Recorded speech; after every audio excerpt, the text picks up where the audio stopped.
Hello, Emily. Hi, everybody.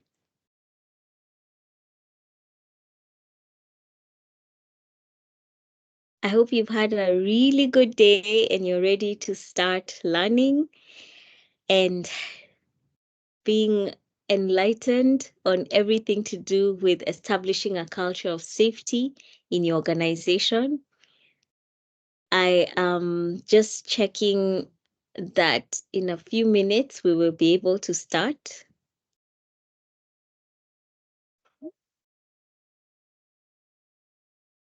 You're very welcome. Happy to have you here.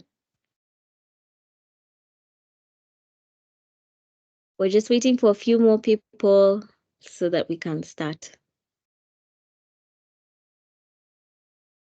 Okay, I'm seeing people are streaming in.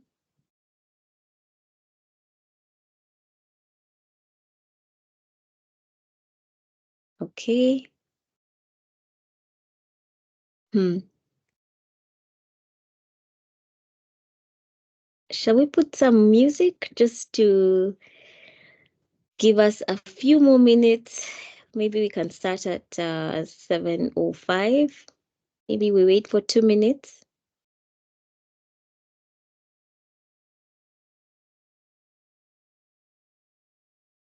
And then we'll kick off. Thank you very much for joining early and on time. We really appreciate you guys for coming through.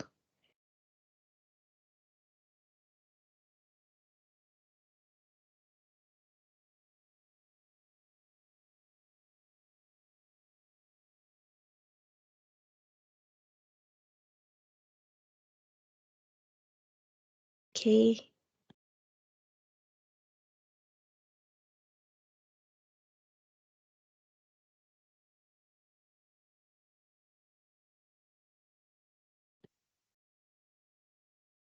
Emojis. Can we have emojis? People happy to listen to some music as we wait for a few more people to join in. Can I see a thumbs up if that is a preference? Yeah, nice. All right, let's see what we have here. Yeah.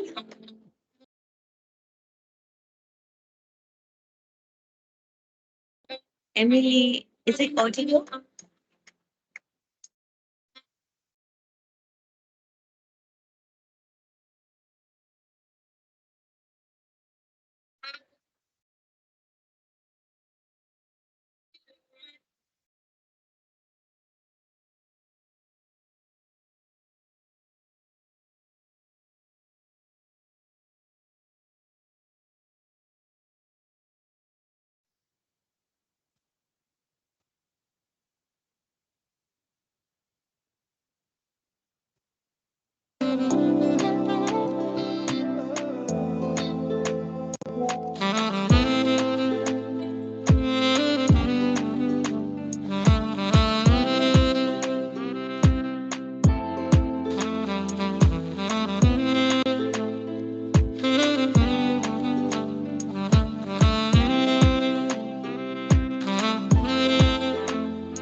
Hope you enjoyed that music interlude. I feel like we're on the radio and it's sundowner and everybody is tuning in and really enjoying the music. I hope that has given you some time to settle, those of you who are going home. And karibu sana to our Sandbox webinar. We take this opportunity to just welcome you, and I'd like to start off by giving one of our very own, our community manager, Wendy Ajulu, the opportunity to tell us the house rules, and then I'll take over and introduce our speakers for the day and ensure that you interact with us. We'd love to hear from you and to ensure that we're all learning from this forum. Over to you, Wendy. Hi, everyone. I hope you can hear me. Thank you so much, everyone, for joining us today. As Mary has mentioned, my name is Wendy. I am the Community Officer at Sandbox. And at Sandbox, we are an SME accelerator supporting businesses across the globe. We're not just local, we are international as well. And we're home to 35 expertise, serving entrepreneurs in different markets and different areas, including marketing, finance, HR, occupational safety and health as some of our experts here today, PR and the likes. We are located at CMS Africa House along Chania Avenue on the ground floor. Please do pay us a visit. You are free to walk in, experience the Sandbox, ask your questions, and we're very delighted to be hosting you today. A few house rules just to mention, please make sure your microphone is muted throughout the session. If you have any questions, please put them in the chat. The moderator will pick them up in the course of the sessions, and we look forward to having such an interactive session with Karanja, Kevina, and Mary. Thank you so much. Back to you, Mary. Great. And if you did not hear everything that Wendy said, please do log on to our website. Wendy is going to put it on the chat so that you can follow through about the different number of experts that are within the Sandbox, and also just for you to understand a little bit better what we do. Now, I know I haven't introduced myself. My name is Mary Gitari, and I'm the PR expert at the Sandbox. I run a company called Brandspark PR, and it is my absolute pleasure today to be joined by two other experts. One of them is Karanja Kamande, and the other one is Kevina Nyambura. Now, I'm going to ask them to just tell us a little bit about themselves, what they do, so that we can all get to know each other and why they're so excited about this topic. I'll start with you, Karanja. Please unmute and share with us just who you are, what you do, a little bit about yourself that will help us to understand why this topic is so close to your heart. Good evening, everyone. I hope you can hear me. You can wave if you can hear me. Awesome. As Mary has said, my name is Karanja Kamande. I'm the occupational safety and health expert at the Sandbox. I've been in the occupational safety and health space for the last, actually more than 10 years. And I think, why is this important? Why am I excited about it? Why am I passionate about it? Is because safety and health is about the people you work with and the people who work for you, and just their safety. A friend of mine once said, the greatest sign of commitment to your staff is ensuring that they come to work whole and they leave the workplace whole. And so that's what safety and health is about. Just ensuring your guys are safe, and everyone who visits you, the guys who come to your workplace, are also safe. I'm not sure what else I'm supposed to be saying. I'm new to the webinar space, so yeah, but as we talk, I'm sure other things are going to come up. Thank you so much, Karanja. Over to you, Kevina. Tell us a little bit about yourself and, again, why this topic is of interest to you. Thank you, Mary, and good evening to everyone. Thank you for inviting me to this webinar. My My name is Kevina Nyambura. I'm a HR professional and HR consultant at the Sandbox. I work with people at workplaces. That is what I do. That's my bread and butter. And business continuity is an important thing for me, and health and safety is a main aspect of ensuring that businesses continue. But from compliance, it also shapes culture and leads to business continuity. So it is an important aspect of business that we should talk about. It might not be one that is that we take interest in as a society, so it's something then we need to push. And I'm talking generally, not workplaces. Safety isn't something that we are very keen on as a people, so it's at the workplace, then that means we also don't see it enforced as much, except where there's compliance, where there's a penalty, where there's someone cracking the whip. So I feel like we really should be talking safety and health, and hence why I'm here, and also to learn from Karanja, who's the actual expert who spends his time just dealing with health and safety. Yeah, back to you, Mary. Thank you. I want to just remind everybody who's tuning into our webinar what our topic is. The topic today is establishing a culture of safety in your SME. And here we want to really talk about fostering a safety conscious workplace. I'm sure a lot of you might be asking yourselves, what does this have to do with how I make money on a day-to-day basis? Karanja and Kevina have tried to touch a little bit on it, but I want us to delve deeper. And Kevina, you've started us off on a really good note, asking, where did this issue of, is it just Africans were not conscious about safety in our environments? You said that it was almost cultural. Could you just tell us a little bit more about what you've seen and in different maybe markets about how safety is enforced? And we can then pick up from there and even ask some of our participants to chat and give us their perspectives. Okay, thank you, Mary. So there's an aspect of safety and health that's called maintenance. Like if you maintain your machinery, then definitely it will lead to safety. And that's why we have to service our cars and everything. So I remember being in a webinar and the facilitator asked us, what is maintenance in Kiswahili? And no one knew. And then he went on and said, what's maintenance in your language? And maybe there's something you can throw to the group and ask, what's the word maintenance? In whatever language you're place you're from. And the conclusion in that training was that maintenance is not an African aspect of our community. So we use stuff and then we throw it out. We don't maintain it. So it's not cultural. As someone has said, ufundi. Ufundi, I think, is kutengeneza is from the beginning. It's not to maintain. Now ufundi is also to build. We build, but we don't maintain. We build until inaharibika and then you tupa and then you start again.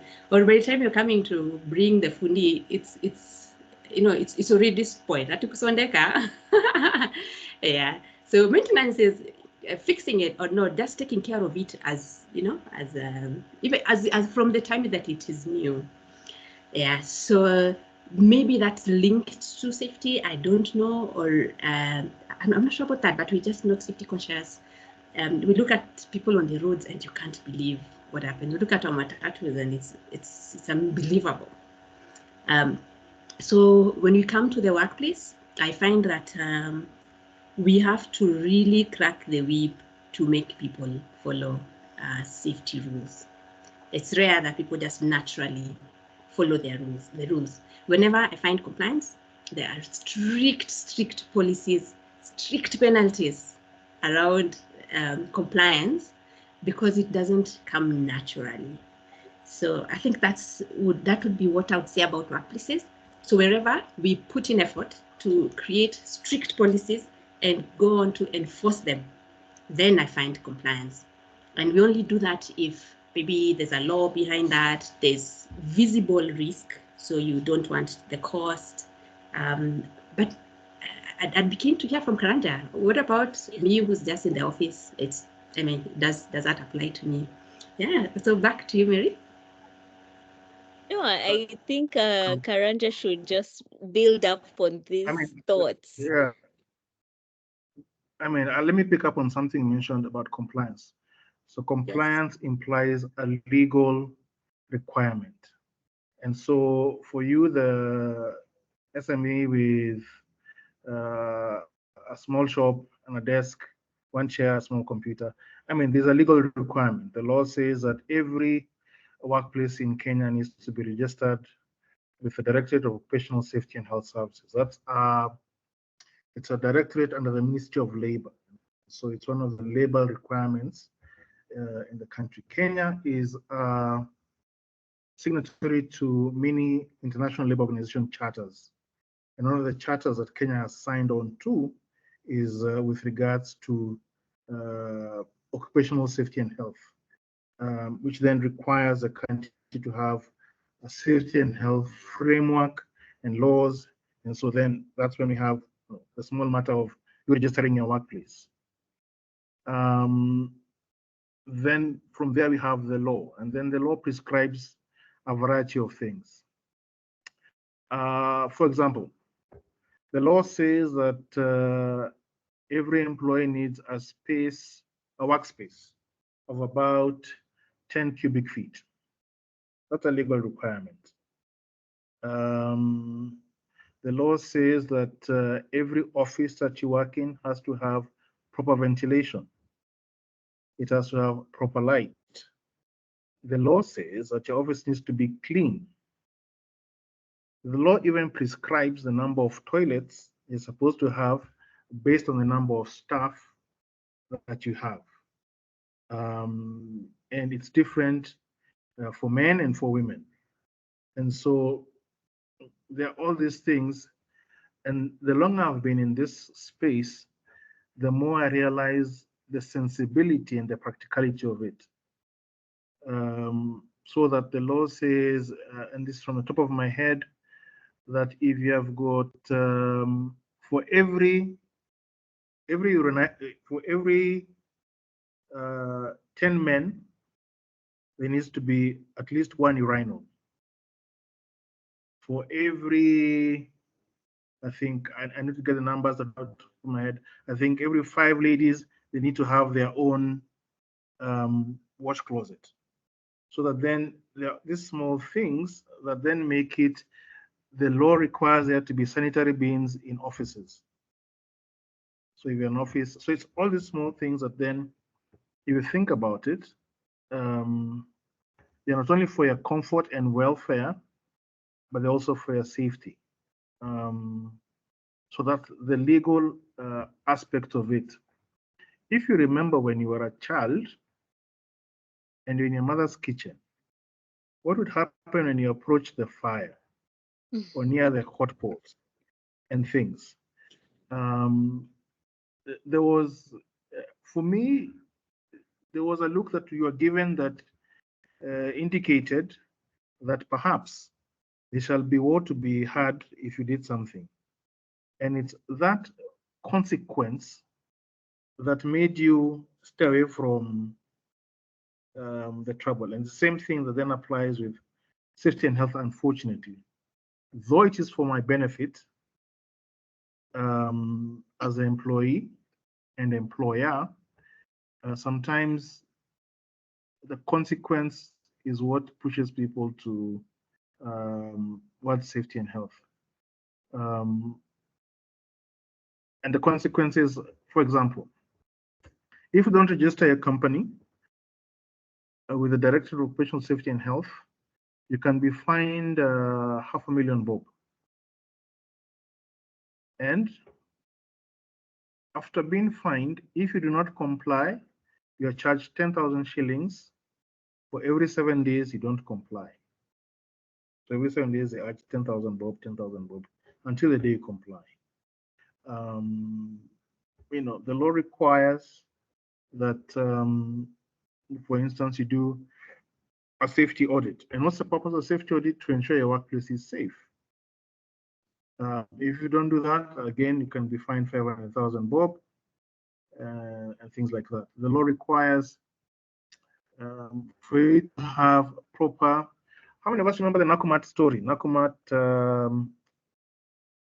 opposite, is it Kimathi Street?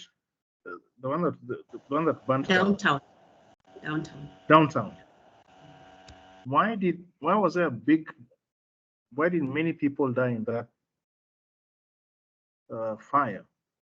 It's because the legal requirement that fire exits be accessible was not followed. The simple requirement, the law says all fire exits should not be obstructed and should be easily accessible in case of emergency. At Nakumat, they were all padlocked. And so the emergency did happen, and the people basically died. A number of people died because of that. And so Yeah. All these requirements, they may seem punitive. And this is a challenge with safety and health, occupational safety and health. You may not feel the need to comply until an incident happens and Nakumat, people die. I don't know how many of you remember the story of a steel mill in Thika, where a young man fell into the furnace. And the law required that there be a guardrail on the furnace. It was not there. The young man fell down and his family got next to nothing to bury. And so that's a challenge. Sometimes we ignore these things until a big tragedy happens, and then our consciousness is awakened, then we sort of forget, and then something big then happens. But if we had kept doing the small things, the small steps, these things would not then happen.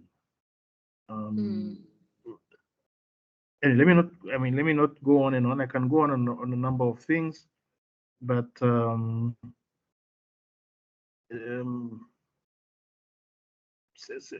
anyway, back to you, Mary.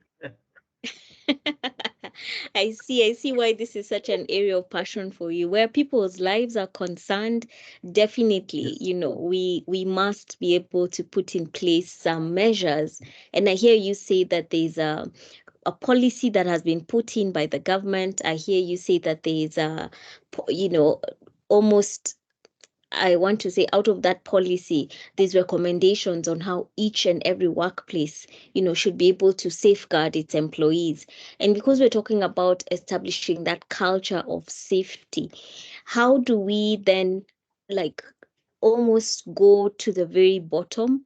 And it's very easy for big organizations to put in place the policies and to say, yes, we will comply. A lot of these organizations have to be ISO certified. And I'm just asking myself, for an SME that is operating after, maybe COVID happened to the owner and he was fired from his job, and then now he just decided to start a business, probably selling gloves or selling masks, all those businesses that were born out of COVID. At what point is he going to go to register and ask for, a certificate from the Department of Occupational Safety and Health in the Ministry of Labor? When does he apply for that certificate? So, the law is very interesting. If you're, the law exempts some group of people from registration.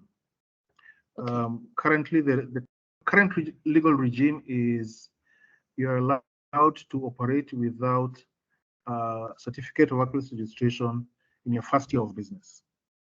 Okay. So establish business today, you're allowed 1 year. They're currently reviewing the law, and in the next, probably the next 3 or 4 months, we'll know what the new legal regime is.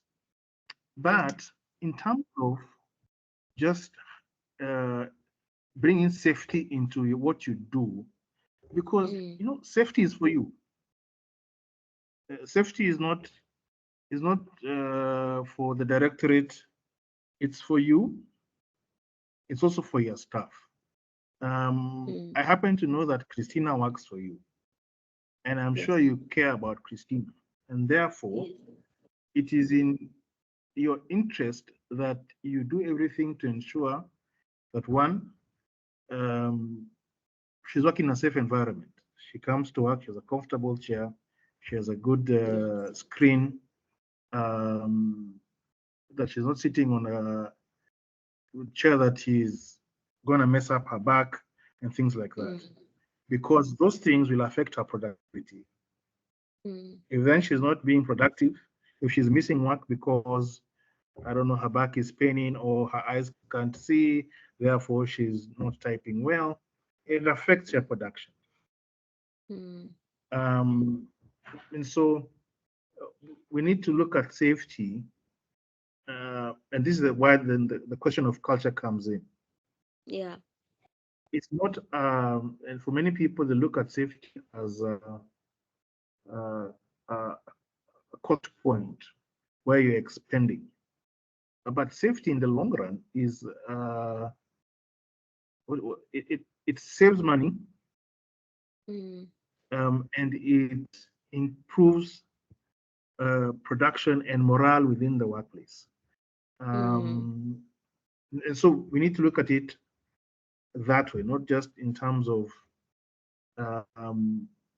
all these other things, but it's first, my employees and me are safe. We'll come to work and we'll go home.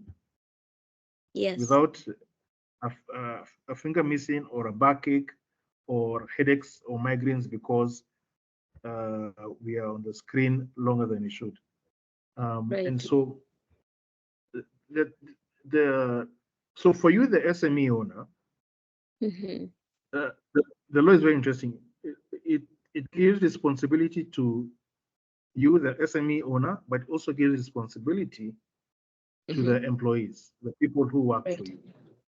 Yes. And so for you is to do your best within your means to ensure that your staff are safe. For the employees is to do their best within what is provided for them to also ensure that they're safe and to report instances where there is no safety.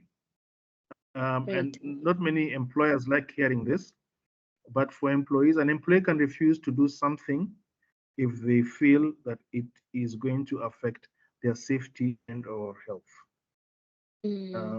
So that's available to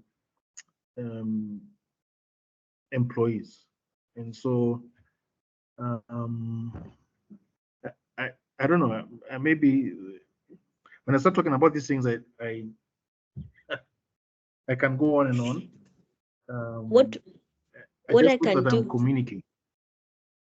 I'm hearing you, and what I can do is ask Kevina then to come in. So I'm here. I've heard you say that the law is clear regarding the 1 year, which is actually quite fair when you think about it. That in the 1 year, I maybe haven't established all the risks that I could, the business could have gone through. I haven't hired enough employees, and I'm not able to really foresee all the challenges that they would go through. So I see the importance of having the 1 year window for my business to kind of settle and figure out where we're at and where we need to go. And then now I think Kevina comes in as a HR expert, and we're expanding. We've been able to sell our masks and our gloves, and we now have to find a proper premises, and we come to Kevina, who is going to help us find a sales manager, people to work. Tell us a little bit about this, Kevin. How do you see the role of HR in creating a culture of safety in organizations? Okay, thank you, Mary, and good evening again, everyone. We spend a lot of time coming up with policies, and finding ways to enforce policies. So what I would see us doing is including health and safety in the list of policies and procedures that employees need to be introduced to at the point of onboarding. So your onboarding system, your onboarding processes need to include health and safety as a key component of an employee's work right from the beginning. That means then you have set the ball rolling, you create culture right from the beginning.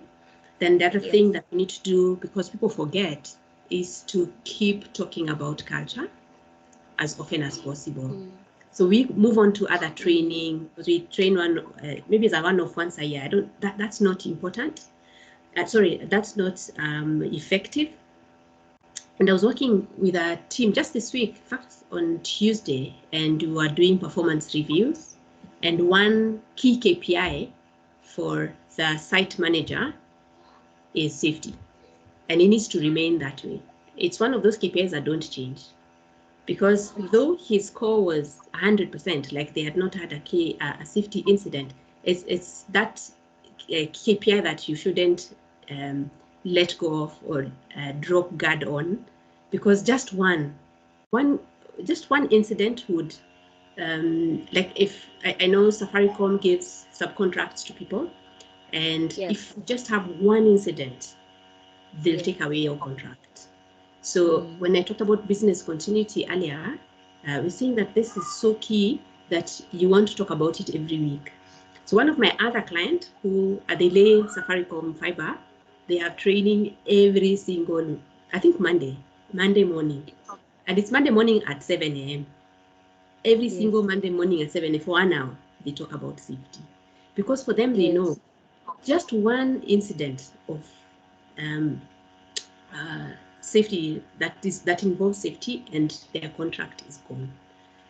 So they take it very seriously. But there's the rest of us who think, I'm just in the office, so really what safety issues are we talking about? So maybe not every Monday morning for us, but we need to think about it often, and do audits often. I think Karanja can tell us how often, if I'm just in an office, I should do maybe the audits, maybe once every 6 months or something like that. And also having an owner, like giving that responsibility to someone. So that person knows that I need to keep looking out, even though everyone else has moved on and they're thinking about other problems. But you have that one person who has to think about safety all the time. And then they are the ambassador, the person who's been given that full responsibility. So they call out people who don't follow safety regulations. They when budgets are being done, they include maybe, you need to buy new chairs, you need to buy whatever it is that they find is a safety risk or will improve your safety. So as a summary, making sure that safety is an important aspect of onboarding. Safety is part of your policies and procedures. Enforcing the same, because having policies sitting somewhere is one thing, enforcing is another. And then continuous training, and in your training to cover the why. Why should we? Because I think like this is just too much, really. Training every Monday morning on safety, so covering the why it is really important. Going all the way to how much it would cost if we had a safety incident. I mean, it can wipe out your medical cover, especially if you don't have NHI for every worker on site.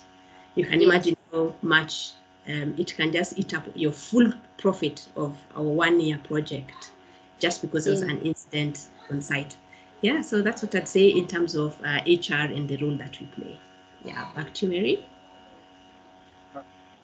I can see. I was gonna add, Go ahead. just to build on what Kevin is saying. So again, I always pivot to what the law says and then build onto that. So that then what Kevin is talking about, the leadership of the company. And if you're the owner, you need to have an understanding and to see the importance of this thing, of safety and health.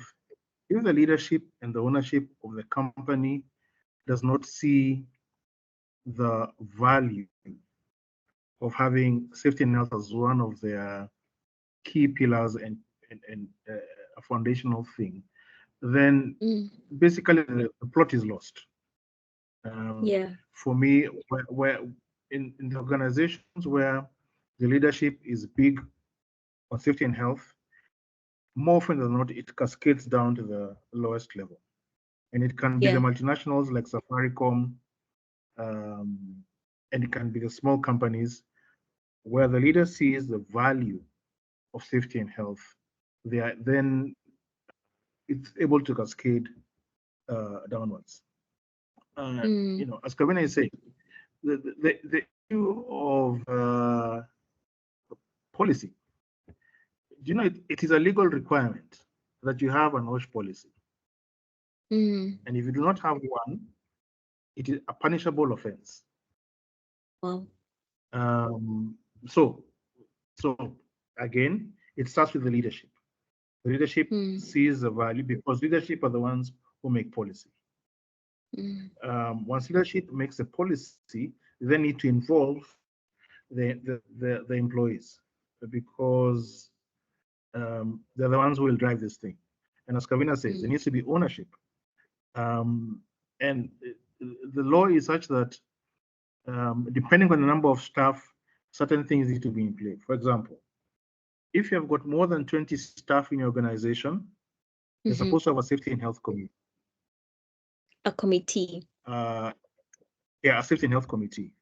And the representation of that committee is management, 3 people, people on the shop floor, 3 people, and 1 person who acts as secretary. You're supposed to train the committee. The law is such that if you have and what's the word? Cascades it, depending on the number of staff. You're supposed to have an X number of, you have X number of staff, you have to have Y number of fire marshals. You have X number of staff, you're supposed to have Y number of first aiders. So that at any given time, there are people within your workforce who are able to deal with any emergency that occurs. Of course, companies like which are in manufacturing, which have got many processes and have got higher risk, have got a higher rate of compliance than say an accounting firm where people just sit down. Yes. So that you'll find if you go to EABL, if you go to any manufacturing plant, the level of compliance is so high because the risks are even that much higher. If at EABL, if they don't have safety and health, they'll fall into a vat of beer, and that messes up everything. You shut down for God knows how long. And the effect is crazy. Kenya Power have got stringent safety regulations because you're dealing with electricity.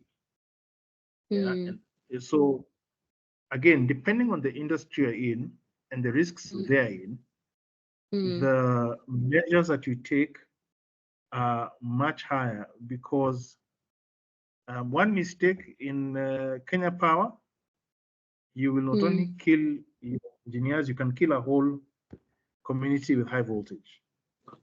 So that's the thing. So depending, so that when we say safety and health, it's not just for you, it's for many other people who are affected by your action or inaction. And so I think that's what I wanted to say. The legal regime in Kenya is such that there's mandatory training that's supposed to take place for all employees.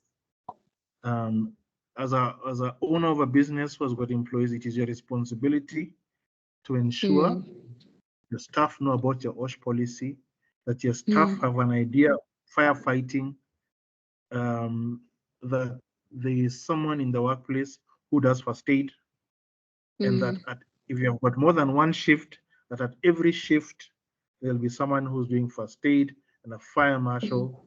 So all this to protect the employee. And as I said, it may seem tedious and too repetitive until that one incident happens. And unfortunately, it's usually life and death. There is a place I audited some time back, and because they did not follow certain procedures, someone was crushed to death. And so,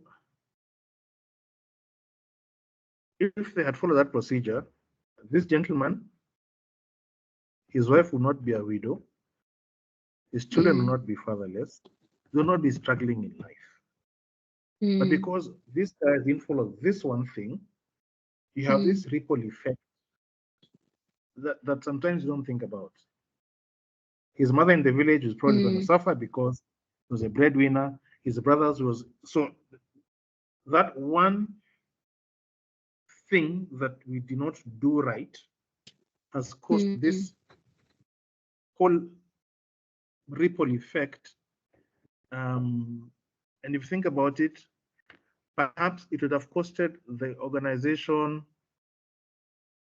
probably 5,000, 10,000 to fix that problem.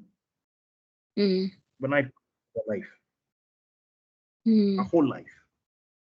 Because the case in the Thika, where the young man fell into the furnace, a garden, how much did it?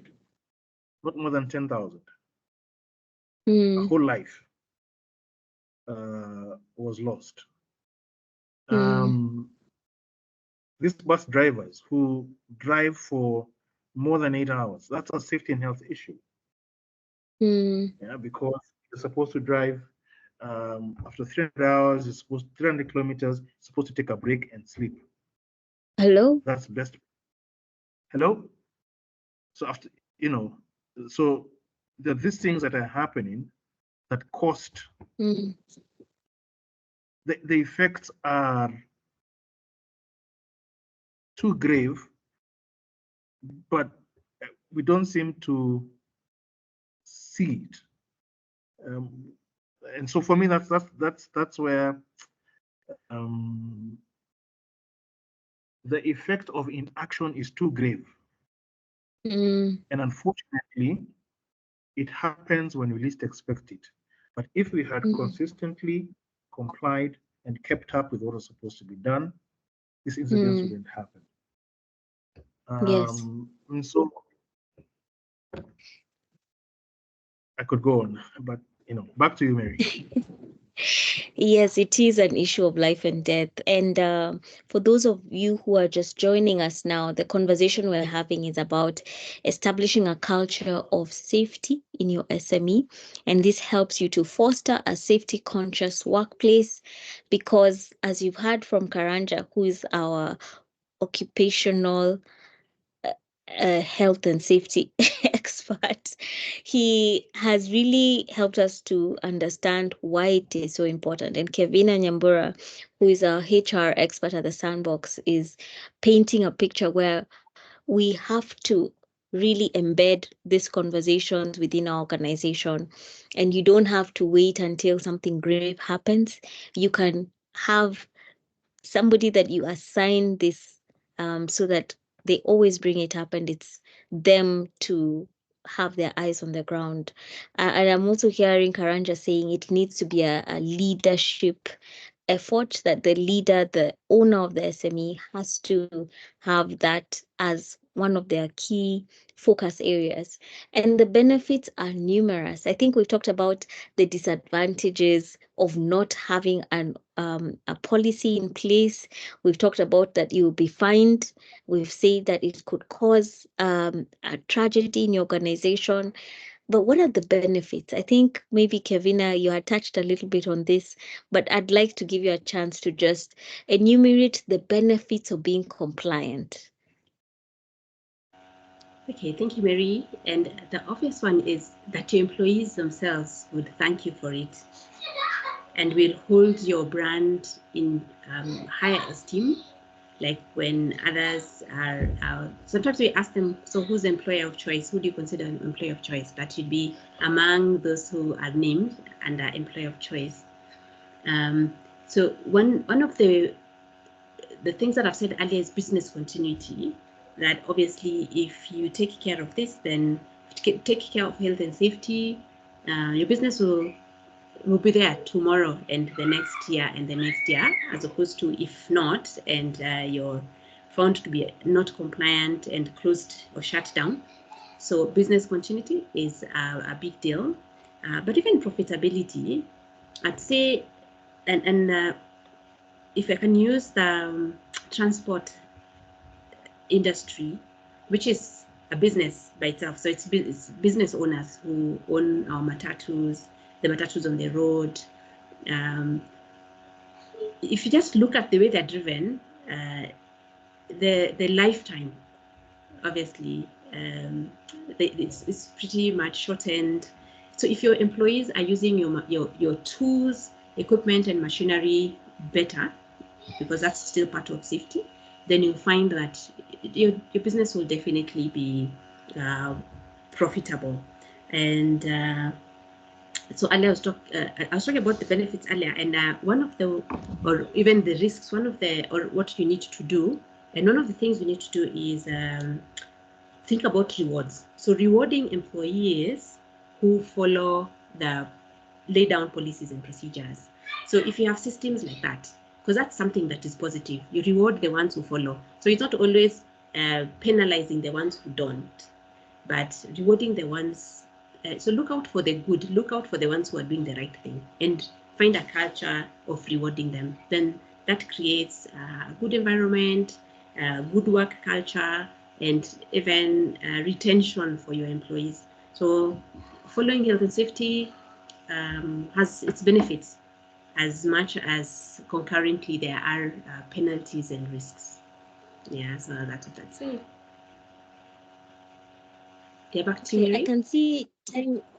Yes, I can see time is really going very fast, and I wanted to check if there are any questions on the chat so that we can actually have your questions answered. I'm not sure which sectors are represented from all the participants here. I think, as you've heard, Karanja is able to really give you some insights. He can share with you costs of audit. He can share with you processes of audit. And over and above that, maybe Karanja, you can come in now and tell us, if I'm looking for support to come and verify whether my SME has a culture of safety, how do I go about it if I was to engage you? I think the trajectory to culture, we start with compliance. So have you complied? The most basic level of compliance is registering your workplace with the Directorate of Occupational Safety and Health.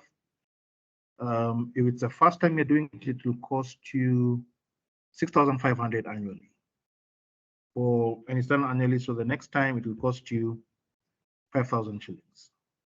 And so that's the first step, compliance.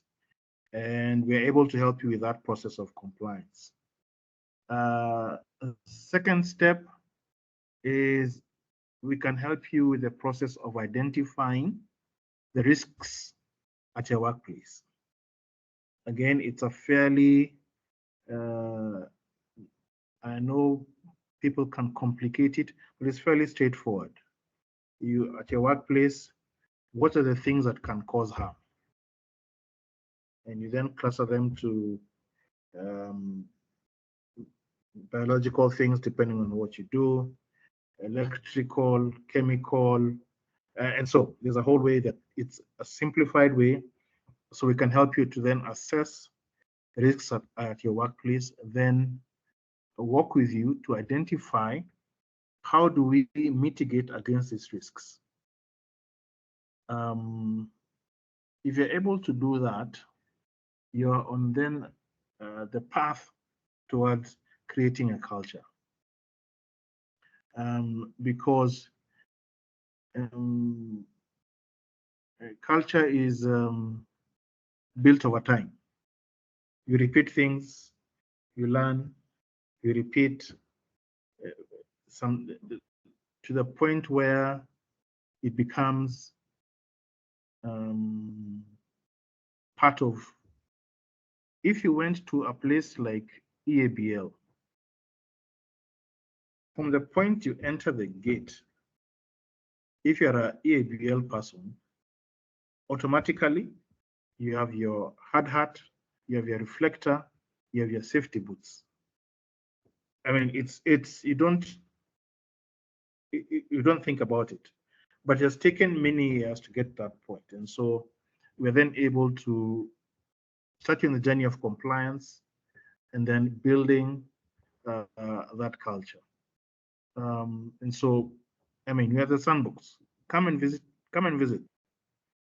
We are here to help you. Then let me just add. Then it's also sector dependent, so that even in the medical field, there are certain requirements that are specific to you that someone in branding and PR does not have to worry about. If you're in construction, there are certain requirements.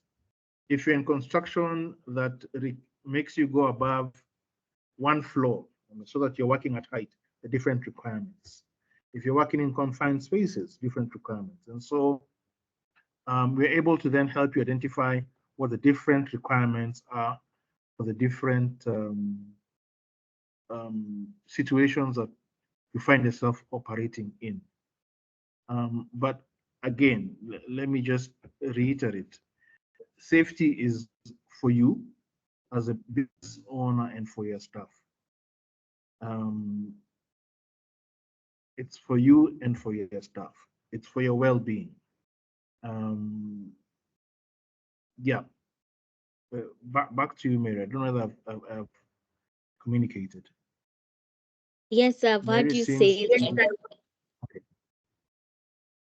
I've heard you say that number one, you're accessible at the sandbox, and we can walk in and come and see you to just understand what sector we're in, number one. Number two, figure out what are the policies that are required for compliance to be achieved for that sector. And then number three, how to make the culture then come into play. It's the regular audits that will help us to just make it almost subconscious, like the EABL example that you've given. So I know that we are now 2 minutes to time, and I am not seeing anyone raising their hand. I want to check, is there anybody who has a question for Karanja or Kevina? And if not, maybe we can have this one question. What is the difference between WIBA, which is the workplace employee benefits, I think? How does that come into play with having an OSH compliant workspace? I think there's some bit of a confusion. If I've already paid for WIBA, why do I need OSH? Okay. WIBA and OSH are one, just plainly from the legal point of view, they are managed by two different acts of the law. So WIBA is under the Workman Injury Benefits Act, and OSH is under the Occupational Safety and Health Act of 2007. WIBA kicks in after OSH has failed. So you have failed to keep your workplace safe. Someone falls down and breaks a leg. WIBA kicks in because it's an injury in the workplace. So that's how WIBA works.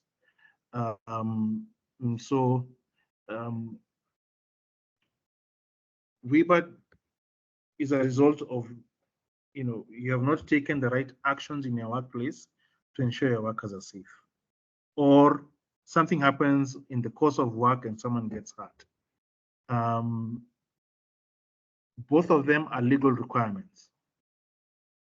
To be registered with the Director of Occupational Safety and Health and to get WIBA insurance. WIBA insurance for you as an SME or as a business owner protects you in case your workers get injured in the workplace. Now, you will have challenges in accessing the WIBA if you're not registered with the Directorate of Occupational Safety and Health. Because the Directorate of Occupational Safety and Health has to sign off on the claim before it goes to the insurance company. Yeah, so that's the, sometimes that can be an issue. That I have WIBA, but I'm not registered with DOSH, then something happens at the place and you're required to access the WIBA insurance. DOSH, the Director of Occupational Safety and Health, is a key approver for the insurance to pay. And so if you're not registered, it can lead to some frustration before the person is then compensated. Then let me just also mention WIBA. The WIBA insurance is based on the number of employees and their salaries. So that then what WIBA does, it compensates an employee for the value that they would have been paid in terms of salary for the number of days that they are unavailable, they are unable to work. Or in the event that they die, there's an amount that you are supposed to pay to their dependents. I hope that distinction is there. That's clear and understood. Thank you very much. Kevina, do you want to add in anything regarding the difference between WIBA and OSHA? And I think Karanja has been very articulate that it is the OSHA person who is going to sign off that the person who has WIBA can actually receive the benefits after being injured. So I don't know if you have anything additional to that point. Not regarding those two. I think he's handled them pretty well and clearly. Okay, thank you. I just want to check one sentence closing remarks. What are your closing remarks? We had started a little bit late, so I just want us to have 5 extra minutes to wrap up the discussion and have, again, if you can put your contacts in the chat so that people can reach out to you. Kevina? Okay, so I think what I'd say is safety is part of culture. Culture is led by the business owner, and it's something that we do continuously. We've said that safety starts all the way at onboarding, maybe even during recruitment. You want to look out for safety aspects, especially where we have machinery, equipment, and tools as part of the workplace, apart from the computer, which we all use, but additional equipment, machinery, and tools. And we also said that policies, procedures are important. It's important that we include safety and health as part of policies and procedures. And we also talked about rewards. When you are coming up with your rewards, ensure that you're rewarding the people who are following the procedure. So catch people doing the right thing. And should you find that they're not, then sanctions should be very clear and should be followed to ensure that those who aren't are sanctioned accordingly. Yeah, and with that, then there will be business continuity. Back to you, Mary. Thank you very much. Mr. Karanja, last words. Last words, safety is for you and your employees.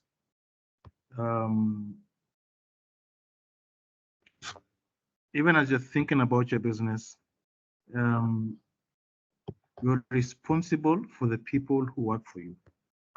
It is your responsibility, but they need to come to your workplace well, and they need to go back to their families well. Let no one's family cry using your name because you treated their person badly and they got hurt.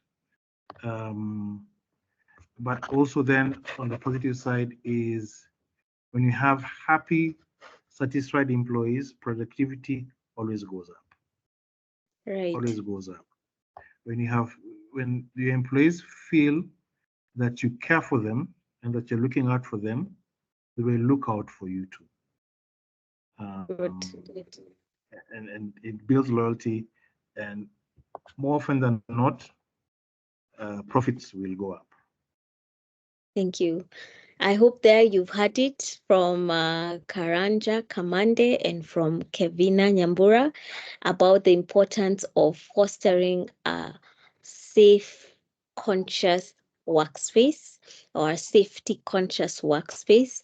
It has numerous benefits, as you've had, to build brand loyalty, increase your productivity, and those two things specifically lead to increased profits. And so today's conversation was just to start us off into asking ourselves, what can we do as SMEs to ensure that we are in safe environments for ourselves and for our employees? I believe you've been convinced, and those of you who have additional questions, please do reach out to Kevina and Karanja, and they will leave their contacts here. Karanja, please share your email address, please share your website, and people will be able to get in touch with you regarding application for a certificate from the Directorate of, it's called DOSH, Directorate of Directorate Occupational of Safety and Occupational Health. Safety and Health Services. And health services, yes. I've learned this today. And they are actually under the Ministry of Labor.